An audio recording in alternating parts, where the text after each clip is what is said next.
ॐ अज्ञानतिमिरान्धस्य ज्ञानाञ्जनशलाकया चक्षुरुन्मीलितं येन तस्मै श्रीगुरवे नमः। वाञ्छाकल्पतरुभ्यश्च कृपासिन्धुभ्यैव च पतितानां पावनेभ्यो वैष्णवेभ्यो नमो नमः। श्रीकृष्ण चैतन्य प्रभु नित्यानंद श्री अद्वैत गदाधर शिवसदि गौरभक्तवृंद। हरे कृष्ण कृष्ण कृष्ण हरे हरे, हरे राम राम राम हरे हरे। हरे कृष्णा। पूर्व प्रसंग में हमने चर्चा की भगवत तत्व की। अभी हमारी भगवत तत्व, भगवान कौन है, इस विषय में हमारी चर्चा चल रही है। तो हमने श्रवण किया पिछली बार कि भगवान के लिए बताया गया था भगवान क्या है, अद्वय ज्ञान परतत्व हैं। अद्वय ज्ञान परतत्व अर्थात क्या है भगवान? अद्वय। अद्वय का मतलब जिसमें द्वय नहीं है, जिसमें कोई द्वैत नहीं है, जिसमें किसी तरह का कोई भेद नहीं है, एक ही है। तो भेद कितने प्रकार के होते हैं? 3 प्रकार के, स्वगत भेद, सजातीय भेद और विजातीय भेद। तो ये तीनों प्रकार के भेद जो हैं सब जीवों में देखे जाते हैं, लेकिन भगवान में इस प्रकार के कोई भेद नहीं देखे जाते। फिर इसलिए भगवान को बताया गया है वो अद्वय हैं और उन्हीं की सत्ता से सब लोगों की सत्ता प्रकाशित हो रही है। वही मूल उद्गम स्थान है इस पूरी सृष्टि के, पूरे ब्रह्मांड के। इसलिए भगवान अद्वय हैं। फिर ज्ञान स्वरूप हैं, क्योंकि भगवान सच्चित आनंदमय, जो चित्त था उसका अर्थ बताया था ज्ञान, तो भगवान ज्ञान स्वरूप हैं। और परतत्व का मतलब, पर का मतलब होता है श्रेष्ठ, सर्वश्रेष्ठ, तो भगवान सर्वश्रेष्ठ तत्व हैं। तो इस प्रकार भगवान अद्वय ज्ञान परतत्व हैं। और उनकी ही इस जगत में 3 प्रकार की प्रतीतियां बताई गई हैं। प्रतीतियां मान जिस प्रकार भगवान जो हैं अलग अलग साधकों के लिए अलग अलग प्रकार से प्रकाशित होते हैं। जैसे ज्ञानी लोग हैं उनके लिए उपासना करते हैं, वो ब्रह्म की उपासना करते हैं। जो योगी लोग हैं वो परमात्मा की उपासना करते हैं, और जो भक्त हैं वो भगवान की उपासना करते हैं। अब इसमें बताया था कि जो ब्रह्म है वो भी भगवान का एक अंश है, परमात्मा वो भी भगवान के एक अंश है, और भगवान अब स्वयं में संपूर्ण भगवान है। उनके अंदर 6 गुण बताए गए थे कि भगवान में 6 गुण होते हैं। भगवान में 6 गुण कौन से थे? समग्र ऐश्वर्य, समग्र वीर्य अर्थात शक्ति, समग्र यश, समग्र श्री अर्थात सौंदर्य, समग्र ज्ञान और समग्र वैराग्य। तो ये 6 प्रकार के जो अचिंत्य गुण हैं ये पूर्ण मात्रा में भगवान के अंदर हैं। अब इसमें जो भगवान का सौंदर्य है वो तो स्वयं भगवान है, अंगी है, इसको बोलते हैं अंगी। और फिर एक होता है अंगी, एक होता है अंग। जैसे हमारी आत्मा है अंगी, हमारा शरीर, और हमारे जो अंग हैं, हाथ हैं, पैर हैं, ये सब अंग हैं। तो इसमें 6 में भगवान का बताया गया है कि जो सौंदर्य है वो तो स्वयं भगवान अंगी हैं, क्योंकि भगवान बहुत सुंदर है। और जो उनके अंग हैं वह ऐश्वर्य, उनकी शक्ति वीर्य और उनका यश, और उनके उपांग है ज्ञान और वैराग्य। अब हम देखते हैं कि ठीक इस प्रकार ये हमारा सिद्ध होता है कि जिसमें ये 6 वस्तु होती हैं वही भगवान है। और जो भगवान है, जिसमें सब कुछ अवेलेबल, जो पूर्ण है, वही हमारे उपास्य हो सकते हैं। लेकिन अभी हम देखते हैं साधारण रूप से इस जगत में पंचोपासना प्रसिद्ध है। 5 देवी देवताओं की उपासनाएं की जाती हैं। ये 5 देवी देवताओं की उपासना जो हैं, कौन कौन से हैं देवी देवता? शिवजी, सूर्य, गणेश, दुर्गा और विष्णु। ये 5 प्रकार की उपासनाएं हैं। और ये 5 प्रकार की उपासनाएं जो आदिगुरु शंकराचार्य हैं उन्होंने इनको स्वीकार किया है। और शंकराचार्य के समय से ये 5 उपासनाएं इस जगत में प्रसिद्ध हैं। शिवजी, सूर्य, गणेश जी, दुर्गा जी और विष्णु जी। अब उन्होंने क्या कहा कि क्योंकि क्या है, हमारे यहाँ देश में बहुत सारे देवी देवताएं हैं, तो उन सबके बदले इन 5 को शंकराचार्य ने श्रेष्ठ सिद्ध किया कि बस इनकी उपासना करने से ही सबकी उपासना हो जाएगी। इसलिए हम अब विचार कर लेते हैं कि इन 5 की उपासना करने का क्या फल है और इनका क्या स्वरूप है 5 देवी देवताओं का। क्योंकि जो वैष्णव लोग हैं वो, उन लोगों का मत इससे थोड़ा सा अलग है। इसलिए इस बात पे विचार करना पड़ेगा कि जो शंकराचार्य की पंचोपासना है वो, और जो वैष्णवों की उपासना है, विष्णु की, कृष्ण की, राम की, ये उपासना में क्या भेद क्या है। तभी हम ये समझ पाएंगे कि हमारे उपास्य कौन हो सकते हैं। अब विचार किया जाए तो ब्रह्म संहिता में इस बारे में बहुत अच्छा विश्लेषण किया गया है, सब बातों का, सभी देवी देवताओं के स्वरूप का। सबसे पहले तो ब्रह्मा जी को ही लें हम, क्योंकि ब्रह्मा जी की स्तुति कर रहे हैं भगवान। और ब्रह्मा जी कौन है? ब्रह्मा जी सृष्टि के आदि जीव हैं। ब्रह्मा जी सृष्टि के आदि जीव हैं, उन्होंने ही पूरी सृष्टि बनाई है। तो सृष्टि के रचयिता होने के कारण वो स्वभावतः आदि गुरु हैं, और इसलिए उनकी बात स्वीकार करनी होगी हमको। ब्रह्म संहिता में जो भगवान की स्तुति कर रहे हैं ब्रह्मा जी, तो जो हमारे आदि गुरु हैं, तो हमको उनकी बात स्वीकार करनी होगी। तो वो ब्रह्मा जी पहले स्वयं अपने बारे में बता रहे हैं ब्रह्म संहिता में ही, 5वें अध्याय में 49 श्लोक में बता रहे हैं। क्या बता रहे हैं? भास्वान यथाश्म सकलेषु निजेषु तेजः स्वीयं कियत् प्रकटयत्यपि तद्वदत्र ब्रह्मा येष जगदण्ड विधान कर्ता गोविंदमादि पुरुषम तमहम भजामि। ब्रह्मा जी बता रहे हैं कि ये जो जिस प्रकार से एक जो स्फटिक पत्थर होता है, सूर्यकांत मणि, तो वो सूर्य से अपना सूर्य के प्रकाश को ग्रहण कर लेती है थोड़े समय के लिए, और फिर वो स्वयं से और वस्तुओं को प्रकाशित करती है। तो उसमें सारा प्रकाश आया है सूर्य से, लेकिन उसी प्रकाश से, क्योंकि वो और वस्तुओं को प्रकाशित करती है, उसी प्रकार से भगवान ब्रह्मा जी बता रहे हैं कि ब्रह्मा ये एष जगदंड विधान करता, कि ये ब्रह्मा अपने को कह रहे हैं कि ये ब्रह्मा जो है ये भगवान से ही सारी शक्ति लेकर, सारी सृष्टि बनाने की जो शक्ति है उसको लेकर और इस ब्रह्मांड का सृजन करते हैं। ब्रह्मा जी बता रहे हैं कि मैं जो है स्वयं भगवान से उस शक्ति को लेके, सृजन शक्ति को, और तब इस ब्रह्मांड का सृष्टि करता हूं मैं। तो इसलिए ब्रह्मा जी हमारे उपास्य नहीं हो सकते। क्यों? क्योंकि वो भी गोविंदम आदि पुरुषम तमहम भजामि, उन गोविंद से ही उस शक्ति का ग्रहण करते हैं। फिर इसके आगे बाद में बताते हैं शिव जी के बारे में। सबसे पहले बता रहे हैं क्षीरम यथा दधि विकार विशेष योगात् संजायते ही न ततः पृथगस्ति हेतो यो शंभुतामपि तथा समुपैति कार्यात् गोविंदमादि पुरुषम तमहम भजामि। शिव जी के बारे में बता रहे हैं, उसमें उदाहरण दिया जा रहा है सब चीजों का इसमें। जैसे जब हम दूध में क्या करते हैं, अम्ल मिला देते हैं, थोड़ा जामुन मिलाते हैं, तो क्या होता है, दूध थोड़ी देर बाद दही के रूप में परिणित हो जाता है। अब जो दही है वो दूध से पृथक कोई स्वतंत्र वस्तु नहीं है। दही की जो सत्ता है वो दूध के ऊपर ही आधारित है, दूध से ही वो दही बनी है। इसी प्रकार क्या होता है कि किसी विशेष कारणवश जो है भगवान जो विष्णु हैं वो स्वयं शंभुता को प्राप्त हो जाते हैं।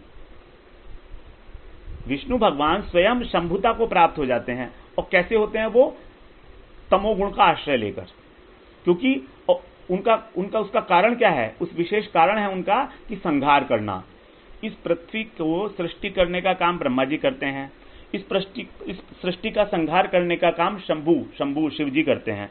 तो ये जो है शंभु जो बने हैं वो विष्णु स्वयं तमोगुण को धारण करके और शंभु बन जाते हैं, शिव जी बन जाते हैं।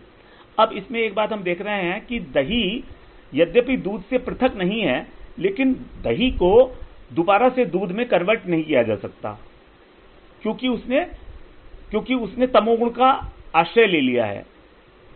तो यहां पर जो है शंभुता जो प्राप्त हुई है, शंभुता एक गुण है जो सृष्टि की संहार करने के लिए ही उन्होंने अपने अंदर आरोपित किया है, तमोगुण का आश्रय लेके। और तमोगुण किसका है? तमोगुण प्रकृति का एक गुण है।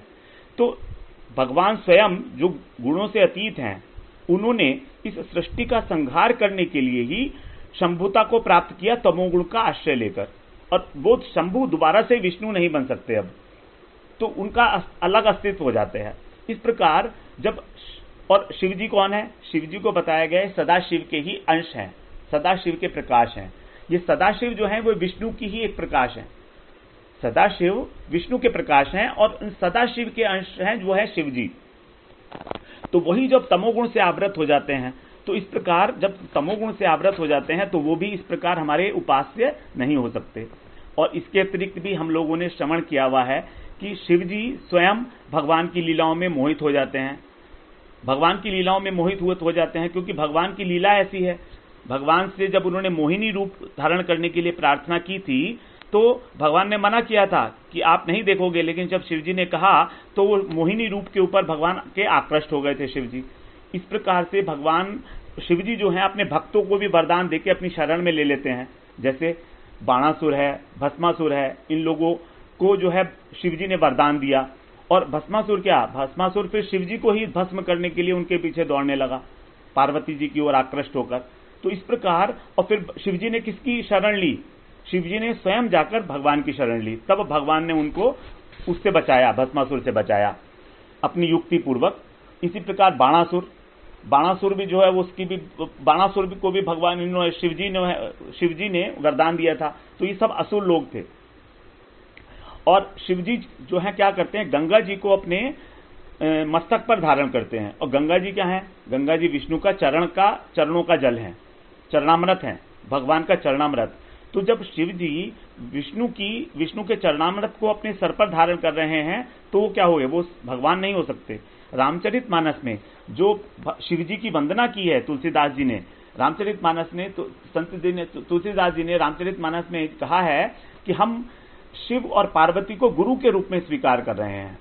इसीलिए क्योंकि वो भगवान राम के चरणों में प्रीति प्रदान कर सकते हैं। इसीलिए जो लोग भगवान शिव की स्वतंत्र ईश्वर के रूप में आराधना करते हैं वो असुर के समान ही मानना होगा उनको, क्योंकि शिव जी भगवान से कोई अलग स्वतंत्र सत्ता नहीं है। हम विष्णु को हटाकर शिव की पूजा नहीं कर सकते, हमें उसका अधिकार नहीं है। और शिव जी राम और कृष्ण दोनों को अत्यंत प्रिय हैं, क्योंकि जब भी राम का जन्म हुआ और कृष्ण का जन्म हुआ तो शिव जी वहां पर जरूर दर्शन करने के लिए गए हैं भगवान के। और क्योंकि भगवान को बहुत प्रिय हैं, राम को और कृष्ण को बहुत प्रिय है शिव जी, इसलिए इस प्रियता के कारण उनको शिव जी को भगवान से अभिन्न मान लिया गया है। अभिन्न है नहीं, लेकिन अभिन्न मान लिया गया है क्योंकि वो अति प्रिय हैं। तो इसलिए हमको हमेशा ही शिव जी का हमेशा आदर करना चाहिए, लेकिन उनकी स्वतंत्र ईश्वर के रूप में उनकी आराधना नहीं करनी चाहिए। और इसके अतिरिक्त भी जो हमें राम की और कृष्ण की भक्ति है उसको प्रदान करने के लिए शिव जो हैं वो हमारे गुरु के रूप में हैं। बताया गया है शिव जी जो हैं, जो विष्णु की भक्ति करते हैं उनको बोलते हैं वैष्णव। तो वैष्णवों में जो सर्वश्रेष्ठ वैष्णव हैं वो पद शिव जी को दिया गया है। शिव जी सबसे बड़े वैष्णव हैं, सर्वश्रेष्ठ। जैसे श्रीमद् भागवत में आया है 12वें स्कंद में 13वें अध्याय में 16वां श्लोक है, निम्न गानाम यथा गंगा देवानाम अच्युतो यथा वैष्णवानाम यथा शंभु पुराणानाम इदम तथा। जिस प्रकार गंगा जी नदियों में सर्वश्रेष्ठ हैं और भगवान अच्युत विष्णु देवताओं में सर्वोपरि हैं, सबसे श्रेष्ठ हैं, उसी प्रकार और शिवजी जिस प्रकार वैष्णव में सर्वश्रेष्ठ हैं, उसी प्रकार से श्रीमद् भागवत भी सभी पुराणों में सर्वश्रेष्ठ है। इसीलिए हमको हमेशा शिवजी का आदर करना चाहिए, क्योंकि शिवजी भगवान कृष्ण के राम के धाम में हमेशा वास करते हैं। वृंदावन धाम में, अयोध्या धाम में ऐसा कोई धाम नहीं है जहां पर शिवजी का स्थान ना हो, क्योंकि शिवजी वहां पर भगवान की विष्णु की इस प्रकार से वहां पर सेवा करते हैं। और शिवजी का ही अंश कौन है? हनुमान जी हैं। तो हनुमान जी के रूप में, भीम के रूप में, वो हनुमान जी के रूप में उन्होंने राम की सेवा की है, और फिर भीम के रूप में वो हमेशा कृष्ण के साथ रहे हैं, पांडव थे ना भीम। तो इस प्रकार से हम देख रहे हैं कि शिवजी का जो रोल है वो हमेशा ही भगवान की सेवा का रहा है। और शिवजी अंश हैं सदाशिव के, शिवजी अंश हैं सदाशिव के। और सदाशिव, इसके बारे में कभी बाद में चर्चा कर लेंगे, वो बहुत लंबी चर्चा है। और सदाशिव जो है, महाविष्णु जो है, उनके प्रकाश हैं, इसीलिए वो महाविष्णु जो है वो विष्णु ही हैं। तो महाविष्णु ही जब वही उनके प्रकाश सदाशिव जब तमोगुण को आश्रय कर प्रकट कर होते हैं, तभी वो सृष्टि आदि का संहार करने का कार्य करके शिवजी के रूप में जाने जाते हैं। इस प्रकार हम देख रहे हैं कि जो शिवजी हैं वो भी हमारे उपास्य नहीं हो सकते। अब तीसरा आते हैं सूर्यदेव। अब हम सूर्यदेव को भी जल चढ़ाते हैं, सब करते हैं, उनको स्वतंत्र ईश्वर मानकर। तो स्वतंत्र ईश्वर उनको कैसे मानेंगे? वहां पर बताया गया है ब्रह्म संहिता में 52वां श्लोक है, यच्चक्षुरेश सविता सकल ग्रहाणाम राजा समस्त सुरमूर्तिरशेष तेजा यस्याज्ञया भ्रमति संभ्रत काल चक्रो गोविंदमादि पुरुषम तमहम भजामि। यहां बता रहे हैं कि सूर्य देव समस्त ग्रहों के राजा हैं। हम जानते ही हैं जितने ग्रह हैं वो सबके राजा हैं सूर्य देव, और अति तेजस्वी हैं, अशेष तेजा, अत्यंत तेजस्वी हैं, और देवताओं के अधिष्ठान हैं, सारे देवताओं के अधिष्ठान हैं। सुरमूर्ति अशेष तेजा, राजा समस्त सुरमूर्ति, सारे देवताओं के अधिष्ठान स्वरूप हैं। और ऐसे सूर्यदेव भी क्या है, भगवान के चक्षु स्वरूप हैं। भगवान या चक्षुरेश सविता, जो भगवान के चक्षु स्वरूप हैं। और क्या है कि जिनकी भगवान की आज्ञा से, जिन गोविंद की आज्ञा से ये सूर्यदेव क्या करते हैं, काल चक्र पर आरूढ़ होकर, काल चक्र पर मतलब इन्हीं के कारण जो रात्रि दिन ये सब हो रहे हैं, ये सब इन्हीं के कारण हो रहा है, तो ये काल है।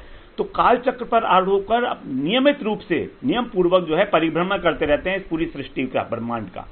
तो इस प्रकार जो है वो, क्योंकि सूर्य देव अगर जरा सा भी अपना भ्रमण छोड़ेंगे तो ये दिन और रात वगैरह सारे के सारे डिस्टर्ब हो जाएंगे। So there is a great order in this universe with respect to the time only because of the सन।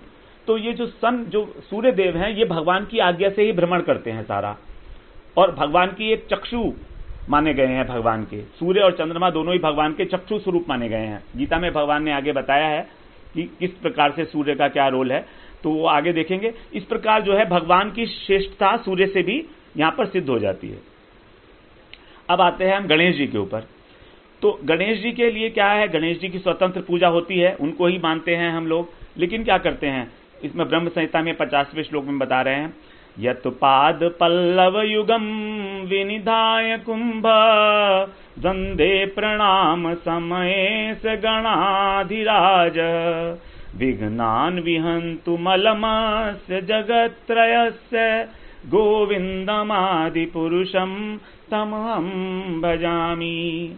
किसी समय गणेश जी श्री नरसिंह देव जी के चरण कमलों में जब अपना मस्तक को, उन्होंने उनके चरण कमलों को जब अपने मस्तक पर धारण किया, तो क्या हुआ, उनके आशीर्वाद से, नरसिंह देव के आशीर्वाद से गणेश जी तीनों जगत में, जगत त्रय से, तीनों जगत में सारे विघ्नों के विनाश करने की शक्ति उनमें आ गई। यत पाद पल्लव युगम विनिधाय कुंभ, जिन्होंने अपने पाद पल्लव जो है पाद जो जिन्होंने, जिनके पाद पल्लवों को उन्होंने अपने कुंभ पर, अपने मस्तक पर धारण किया, उन नरसिंह भगवान की ही आशीर्वाद से उनके अंदर सब लोगों के विघ्न को दूर करने की शक्ति आ गई। इस प्रकार उन गोविंद का मैं भजन करता हूं। तो यहां पर भी गणेश जी के अंदर जो शक्ति देखी जाती है, विघ्न कारक शक्ति, वो सब नरसिंह देव के द्वारा प्रदत्त है। फिर बताते हैं आगे प्रकृति के बारे में, जो दुर्गा जी हैं। क्योंकि दुर्गा जी जो हैं, वो दुर्गा जी की पूजा तो हम देखते हैं जगत में बहुत ज्यादा देखी जाती है, बंगाल में तो स्पेशली बहुत ज्यादा है। तो ब्रह्म संहिता में बता रहे हैं इसमें, सृष्टि स्थिति प्रलय साधन शक्ति रेखा छाए वयस्य भुवनानि विभर्ति दुर्गा इच्छानुरूपमपि यस्य च चेष्टते सा गोविंदमादि पुरुषम तमहम भजामि। यहां पर बता रहे हैं कि जो भगवान की जो शक्ति है, भगवान के पास जो शक्ति है वो क्या है, स्वरूप शक्ति है, चित्त शक्ति है, चिन्मय शक्ति है। तो उसकी जो छाया है, स्वरूप शक्ति की जो छाया बनी है, उसको बोला गया है यहां पर, वो दुर्गा जी हैं, वही भुवन मोहिनी दुर्गा जी हैं। भगवान की जो छाये वो यस्य भुवनानि विभर्ति दुर्गा। तो जो जगत की, जो हमारी जो भुवन पूजिता है, जिनकी पूजा की जाती है दुर्गा जी, वो क्या है, भगवान की जो चित्त शक्ति है उसकी छाया है। इनको प्रकृति भी कहा जाता है। तो इसलिए ये जड़ हैं, और ये जड़ होते हुए भी सृष्टि, जगत की सृष्टि स्थिति तथा पालन यही काम करती हैं। भगवान स्वयं कुछ नहीं करते, प्रकृति ही उनका सारा कार्य करती है। और प्रकृति कौन है, भगवान की अपरा शक्ति है। भगवान 7वें अध्याय में आएगा कि प्रकृति क्या है, तो ये माया क्या है, ये आएगा अभी, कि भगवान की ही अपरा शक्ति है, जड़ शक्ति, और भगवान के कारण ही इसके अंदर जो है चेतना उत्पन्न हुई है। तो इस प्रकार भगवान की आज्ञा से ये सारे कार्य कर रही है। उनकी इच्छा के अनुसार। तो जब उनकी इच्छा के अनुसार कर रही है तो फिर ये एक स्वतंत्र उपास्य कैसे हो सकती है दुर्गा जी? भगवान से पृथक स्वतंत्र उपास्य देवी नहीं हो सकती। फिर भगवान गीता में खुद ही बता रहे हैं, मया अध्यक्षेण प्रकृति सूयते सचराचरम हेतुनानेन कौन्तेय जगत विपरिवर्तते। कि हे कौन्तेय, मेरी अध्यक्षता में, मया अध्यक्षेण, मेरी अध्यक्षता में ये प्रकृति क्या करते, सूयते सचराचरम, सारे जगत को प्रकट करती है। और हेतुनानेन कौन्तेय जगत विपरिवर्तते, और बार बार इस जगत का, इसी कारण से बार बार जो है इस जगत का सृजन करती है और विनाश करती है। इसी कारण जो इस जगत का बार बार सृष्टि होती है और प्रलय हो जाती है। तो क्योंकि ये कार्य है, प्रकृति का यही कार्य है। और इसके अतिरिक्त भी प्रकृति है क्या? प्रकृति जो है, माया जो है, इसको बताना है भगवान ने, ये भगवान की छोटी बहन है। जब कंस के हाथ से योग माया, जब उसको नष्ट करना चाह रहा था कंस, तो योग माया हाथ से उसके छुटकर आकाश में चली गई थी। तब उन्होंने कहा था कि तेरे को मारने वाला पैदा हो चुका है। तो इस प्रकार जो है वो उसके हाथ से नीचे ऊपर आकाश में चली गई थी। वही जो है वही दुर्गा है। ये इसके लिए भागवत में बताया है, कौन सा है? सा तदस्तात समुत्पत्य सद्यो देव्यंबरम गता अदृश्यतानुजा विष्णु सायुधा अष्ट महाभुजा। 10वें स्कंद में है भगवान, 10वें स्कंद में भागवत के 4वां अध्याय है और 9वां श्लोक है कि वहां बता रहे हैं वो सुखदेव जी कि जो कृष्ण की छोटी बहन जो थी योग माया, वो कंस के हाथ से निकलकर आकाश में चली गई और वहां पर वो अष्ट महाभुजा, 8 आयुधों से युक्त होकर अष्टभुजा के रूप में उसको दिखाई पड़ी। यही वही है, ये वही है भुवन पूजिता दुर्गा जी। और दुर्गा जी जो नाम इनको दिया गए हैं, इनको 16 नाम दिए गए हैं। तो ये सारे नाम भागवत में दिए गए हैं कि भगवान ने इनको प्रकट होने से पहले, इनको प्रकाशित करने से पहले इनको 16 नाम भगवान ने दे दिए थे और इनको बता दिया था कि तुम इस पृथ्वी के ऊपर कहां कहां पर आकर निवास करोगी। तो इस प्रकार इनको भगवान की छोटी बहन बताया जाता है कि छोटी बहन है जो सारे जगत का कार्य करती हैं, सृष्टि स्थिति विनाश आदि। अब एक अंतिम देवता जिनकी उपासना की जाती है वो स्वयं विष्णु है। तो विष्णु की भी उपासना देखते हैं हम लोग की जाती है। तो ये वाले जो विष्णु हैं उसके बारे में पढ़ लेते हैं। क्या है? यस्यैक निश्वसित काल मथावलंब्य जीवंती लोम विलजाम जगदंडनाथा विष्णुर्महान ही विष्णुर्महान स इह यस्य कला विशेषो गोविंदमादि पुरुषम तमहम भजामि। यहां पर क्या बता रहे हैं कि विष्णुर्महान ही, जो विष्णु महान विष्णु है वो क्या है कि गोविंदम आदि पुरुषम तमहम भजामि। उस गोविंद के वो क्या है? कला विशेष हैं। ये विष्णु महाविष्णु क्या है कि इन कला विशेष हैं, यानी भगवान के एक अंश हैं। ये विष्णु गोविंद के एक अंश हैं। और ये करते क्या हैं? इनके यस्य एक निश्वसित काल मथावलंब्य, कि इनके एक श्वास का आश्रय लेकर, एक श्वास का, इनके एक श्वास का आश्रय लेकर अनंत अनंत कोटि ब्रह्मांड जो है प्रकाशित होते हैं। और इनके रोमकूपों से भी उतने ही, इनके रोमकूपों से भी ब्रह्मांड निकलते रहते हैं।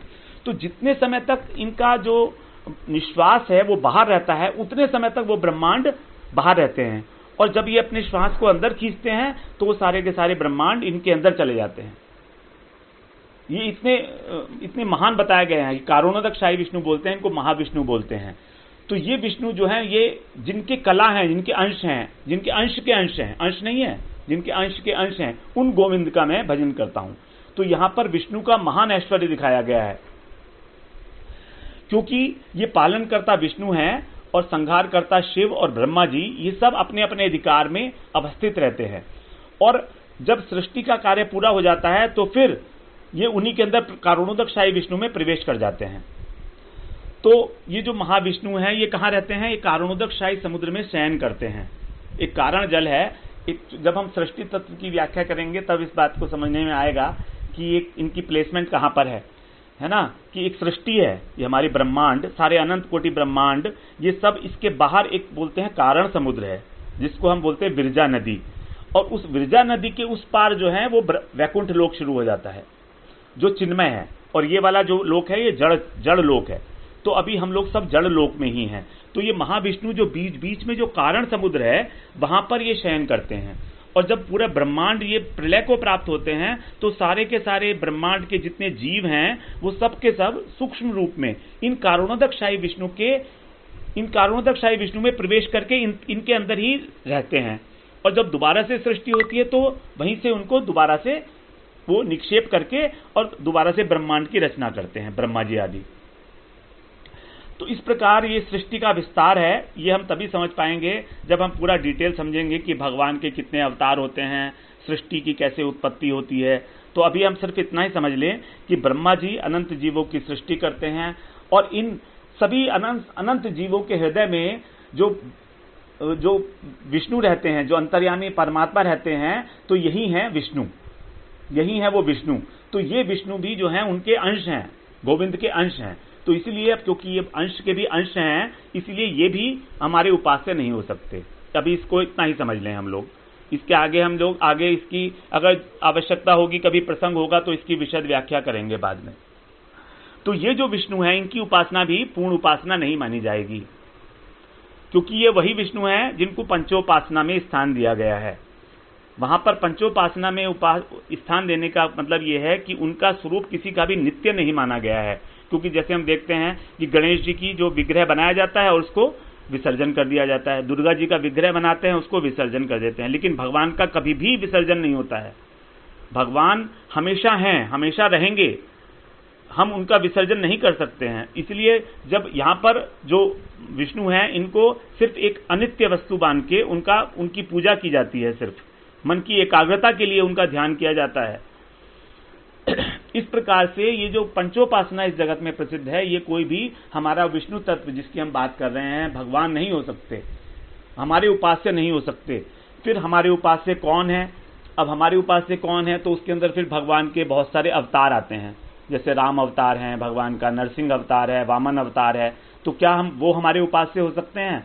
तो या नारायण है, लक्ष्मी जी और नारायण जो वैकुंठ में रहते हैं, तो वो हमारे उपास्य हो सकते हैं? और कृष्ण का उनसे किस प्रकार से भेद है, तो वो हम अगली बार श्रवण करेंगे।